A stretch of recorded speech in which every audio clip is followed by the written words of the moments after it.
Olá vocês! E aí, tudo bem? Espero que vocês estejam bem. Aqui é a professora Chalene e hoje nós teremos mais uma videoaula. O nosso assunto de hoje é membrana plasmática e os tipos de transporte. A membrana plasmática, para nós lembrarmos e entendermos certinho a aula, é uma estrutura presente em todas as células vivas. É uma estrutura muito importante para a célula, porque é ela que vai limitar a parte externa e interna da célula. Vamos conhecer um pouquinho mais sobre ela? Então vamos! E aí? Tudo bem? Preparados? Então vamos lá. Como eu disse, a membrana plasmática está presente em todas as células e ela delimita a célula. A sua estrutura é basicamente formada por lipídio e proteína. Então, nós temos lipídio e proteína emaranhados um no outro e essa estrutura recebe o nome de mosaico fluido. Vamos entender por quê. Como as proteínas elas ficam no meio do lipídio, da estrutura de lipídio, que eu vou apresentar para vocês daqui um pouquinho, nós dizemos que elas se parecem, que ela tem uma estrutura similar à de um mosaico. E por que fluido? Fluido, porque ela não é estática, não é uma estrutura estática, ela é uma estrutura que está em movimento, especialmente por conta das proteínas, que estão se movimentando ali na bicamada lipídica. Que bicamada é essa? Vamos ver aqui a animação para a gente poder entender melhor. Essa estrutura aqui, ó, tá vendo? São duas camadas, é uma bicamada de fosfolipídio. Essas aqui em destaque são proteínas que ficam se movimentando aqui no meio da bicamada lipídica. E nós temos ainda, nessa estrutura da membrana plasmática, glicolipídios e colesterol. A membrana, gente, ela tem uma função, na verdade, ela tem funções muito importantes na célula. Ela delimita a célula, fazendo com que a célula seja protegida. Nós dizemos também que a membrana ela tem uma permeabilidade seletiva. O que isso quer dizer? Ela controla o que entra e o que sai da célula. Não é possível qualquer substância entrar ou sair da célula. Portanto, a membrana é responsável por fazer esse controle. E nós vamos estudar exatamente esse transporte que é feito pela membrana plasmática por conta da sua permeabilidade seletiva. Ok? Vamos lá? Quais são os tipos de transporte através da membrana? Nós vamos começar falando do transporte passivo. Qual que é a característica dele? Primeiro, não há gasto de energia nesse tipo de transporte. Então aí a gente já vai pensar, né? Então quer dizer que existe transporte com gasto de energia? Daqui um pouco nós vamos ver. Acontece a favor do gradiente de concentração, por isso que não há gasto energético. Passa da onde tem mais para onde tem menos. Simples assim. São dois tipos básicos de transporte passivo, a osmose e a difusão. Na difusão, nós vamos ver que tem dois tipos, daqui um pouquinho a gente fala. Nesse primeiro momento, nós vamos falar da osmose, que é o quê? É a passagem, é o transporte de água de um meio menos para um meio mais concentrado, na tentativa de igualar as concentrações. O que isso quer dizer? Vou te dar um exemplo prático. Imagine que você vai temperar um suco com açúcar. Você tem um copo e você tem uma jarra. Onde você vai colocar mais açúcar?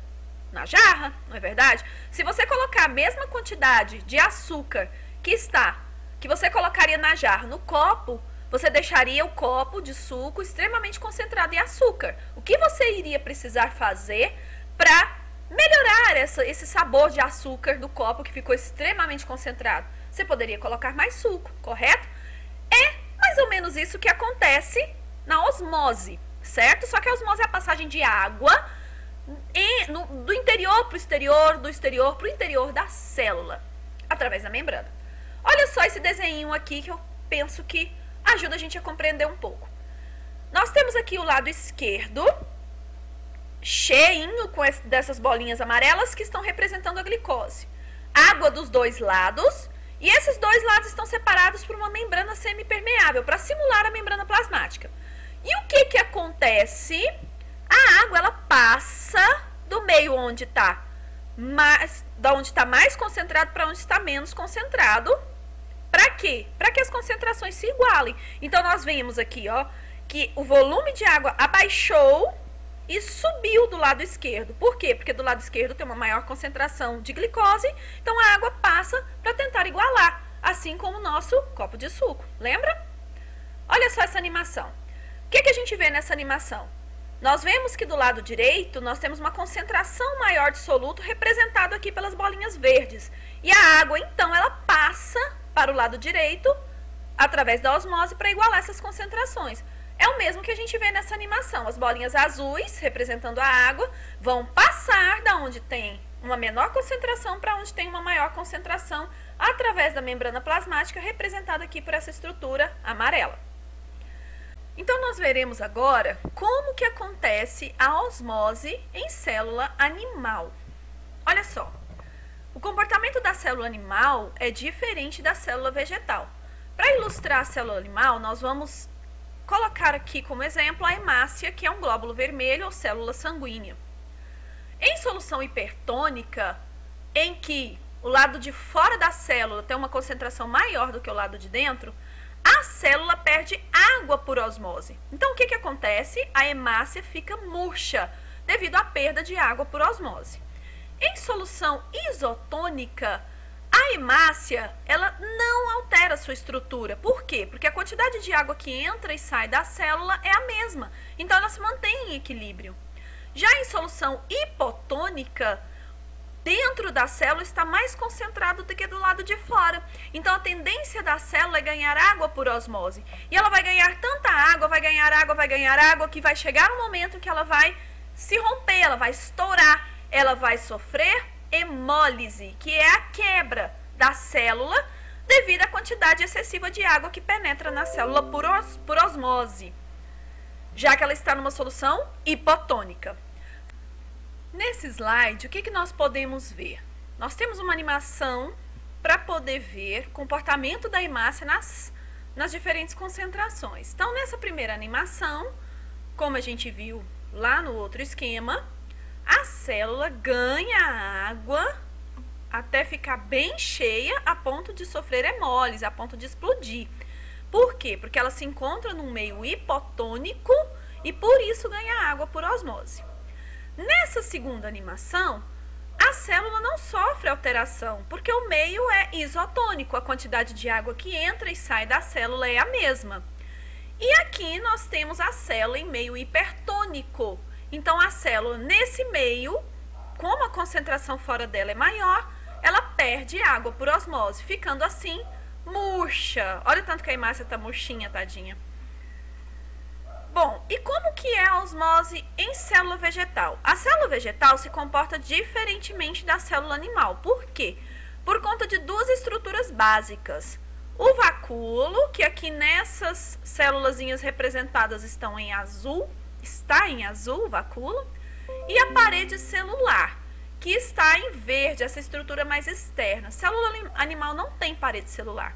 A célula vegetal tem a parede celular de celulose, a gente pode também chamá-la de parede celulósica, e ela não vai permitir que, por exemplo, a célula exploda, que a célula se rompa por receber água demais por osmose. Então, o comportamento dela vai ser um pouco diferente. Nesse primeiro esquema, nós podemos perceber que a célula não se altera, assim como na animal, no meio isotônico, porque a quantidade de água que entra também sai da célula. No segundo meio, que é um meio hipotônico, a concentração está maior no interior da célula. Portanto, essa célula ganha água. Só que ela vai ter esse controle de ganho de água pelo vacúolo e pela parede celular. A parede celular, ela protege a célula vegetal, não permitindo que ela se rompa. Então, você pode ver aqui que o vacúolo ele está enorme e a célula nitidamente está um pouco mais gordinha, inchada. Isso quer dizer que ela está túrgida, porque ela ganhou água por osmose, túrgida. E a última célulazinha, ela foi colocada num meio hipertônico, que é um de maior concentração fora da célula, e ela perde água. Só que você pode notar que a parede celular ela não se altera. Apenas a membrana plasmática que se descola da parede celular e a célula e fica menorzinha a região do citoplasma. A célula nessa condição chama-se plasmolizada. A célula vegetal então sofreu plasmólise porque ela perdeu água por osmose. Nós temos aqui uma foto de microscópio de uma célula vegetal mostrando o encolhimento da parede celular da membrana plasmática em relação à parede celular. Pode perceber aqui a membrana plasmática descolada da parede celular de uma célula vegetal. Em sequência, nós vamos ver o que? A outra forma de transporte sem gasto de energia, de transporte passivo, que é a difusão. Nesse esqueminha aqui, nessa animação, nós temos a difusão simples, que é o quê? É a passagem do soluto através da membrana plasmática sem gasto energético. Por quê? Porque ela está passando de um meio mais concentrado para um meio menos concentrado para igualar as concentrações. Um exemplo bem característico desse transporte é a troca de gases respiratórios que acontece nos nossos alvéolos pulmonares. O gás carbônico em grande concentração no sangue passa por difusão para os alvéolos pulmonares. Ao contrário, o gás oxigênio que está nos alvéolos em grande quantidade passa para o sangue através do processo de difusão, certo? Assim como acontece nessa animação. Um mosquitinho no meu nariz, gente. E a difusão facilitada? A difusão facilitada é um transporte que também não tem gasto energético, só que ele vai ter a participação de uma proteína transportadora, ou permease. Esse tipo de transporte é similar à difusão simples, com a diferença de ter uma proteína transportadora. Olha só nessa animação. Nós vemos o que? De azul aqui é a proteína permease, que está fazendo o transporte dessa substância vermelhinha para o interior da célula. Um exemplo clássico desse tipo de transporte é o da glicose, em que é necessária a proteína insulina para permitir a entrada da glicose na célula. Então, ocorre sem gasto energético, mas com a participação de uma permease. Aqui nessa animação, só para vocês poderem ver o funcionamento da proteína fazendo o transporte da substância do soluto. Aqui só para comparar, para você poder entender exatamente a diferença dos dois tipos de difusão. Na simples, o soluto passa sem auxílio pela bicamada lipídica da membrana. Na facilitada, tem o auxílio de uma permease para a passagem do soluto através da membrana plasmática. O transporte ativo é aquele que acontece com o gasto de energia. Por que ele gasta energia? Porque ele acontece contra um gradiente de concentração. Ou seja, ele passa de um meio menos concentrado para um meio mais concentrado. Por isso que ocorre o gasto energético. Então, as características do transporte ativo em relação ao passivo, são essas, as mais importantes. Ocorre contra o gradiente de concentração, porque passa de onde tem menos para onde tem mais, e esse fato de estar contra o gradiente de concentração exige gasto de energia.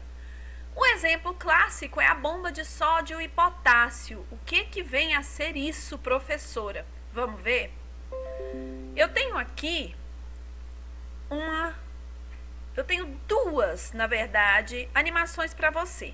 Essa animação mostra o transporte ativo acontecendo na célula e essa outra é um pouco mais didática, é mais fácil da gente entender. Por quê?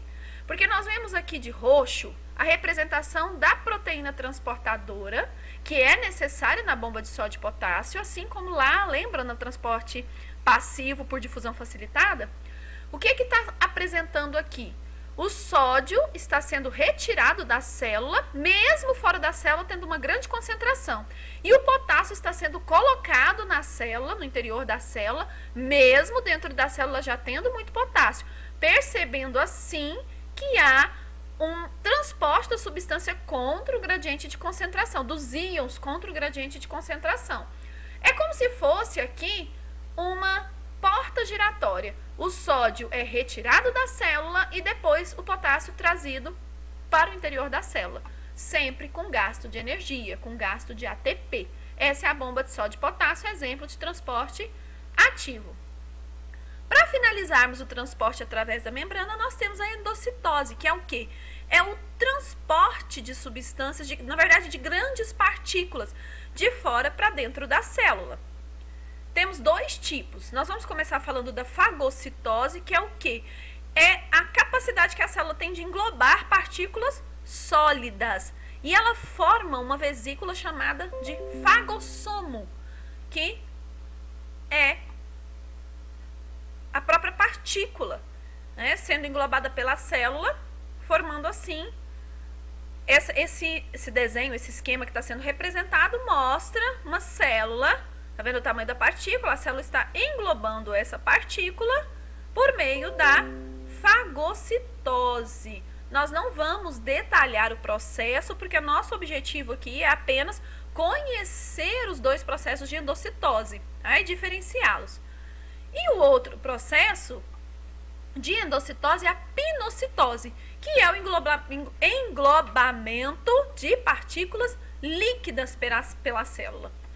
Como que funciona então? A célula tem contato com a membrana plasmática, essas partículas líquidas são englobadas, formando aqui o pinossomo, tá vendo? Essa estrutura aqui, ó, é o pinossomo com as partículas líquidas no interior da célula, certo? Como eu disse, nós não vamos entrar em detalhe. Numa próxima aula, a gente estuda mais aprofundado a questão da endocitose. Temos a exocitose, que na verdade é a saída de partículas da célula, mas nós também não vamos entrar em detalhes por enquanto, ok? A aula de hoje está finalizada, espero que vocês tenham entendido. Caso não tenham entendido alguma coisa, manda para mim aqui embaixo, tá bom?